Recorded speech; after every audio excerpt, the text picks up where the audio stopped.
Europe woke up to a stark reminder of its vulnerabilities this week, as Russia's overnight missile and drone assault in Ukraine sent shockwaves across NATO capitals. The Polish embassy in Kyiv was struck. Denmark scrambled to protect its military facilities from mysterious drones, and Russia sent a blunt message to the West: nothing is impenetrable. In the early hours of September 28th, Kyiv came under a large-scale assault by Russian forces, with almost 500 drones and over 40 missiles launched across the capital and Zaporizhzhia. Among the targets was the Polish embassy, where a missile element or small-caliber rocket pierced the roof, scattering debris into the kitchen. Spokesperson Paweł Wronski confirmed the damage was minor, with no casualties reported, but the attack marks a dangerous escalation in hybrid warfare, targeting symbols of NATO solidarity in Ukraine. Kyiv suffered at least 4 deaths and more than 70 injuries, primarily from missile strikes across the city. This is not the first time embassies in Kyiv have been affected.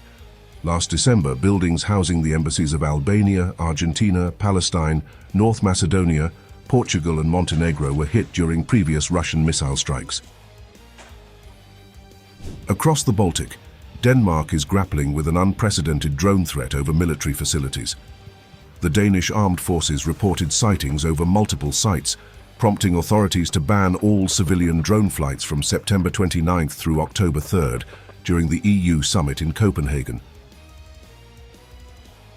Defense Minister Thomas Danielsen called the drone flights a systematic operation by a professional actor, hinting at Russian involvement, which Moscow denies. The ban aims to prevent confusion between civilian and potential hostile drones and ensure the safety of visiting EU leaders. Neighboring Germany and Norway have also raised military readiness in response to similar drone incursions over their territory. Amid the chaos, Russian Foreign Minister Sergei Lavrov doubled down on Russia's narrative, asserting that Russian UAVs and missiles do not target EU or NATO countries. We never target with our UAVs or missiles on the countries in Europe, be that EU members or NATO countries. Once again, if Poles indeed wanted to get to the bottom of that situation, we've proposed a meeting, immediately proposed a meeting, but no one wants to discuss the facts, ever. There are plenty of examples when we're accused, and later it turned out that it was the Ukrainians who targeted the market and other infrastructure, hospitals and so on. Speaking earlier at the United Nations General Assembly, Lavrov blamed Ukraine for hybrid attacks across Europe and accused NATO of overreaching globally.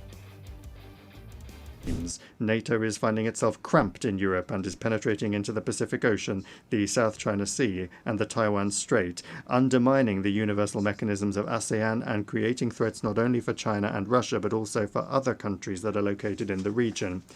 This new stage of expansion is justified by NATO leadership with the slogan of the indivisibility of Euro-Atlantic and Indo-Pacific security, and they're trying to use this slogan to surround the whole of Eurasia with a military ring. He emphasized that nothing is impenetrable, sending a stark signal to NATO and EU countries that modern warfare is no longer limited to borders. The attacks and ongoing drone sightings illustrate a new reality. European security is under strain, hybrid threats are rising, and the West's defensive measures are constantly tested.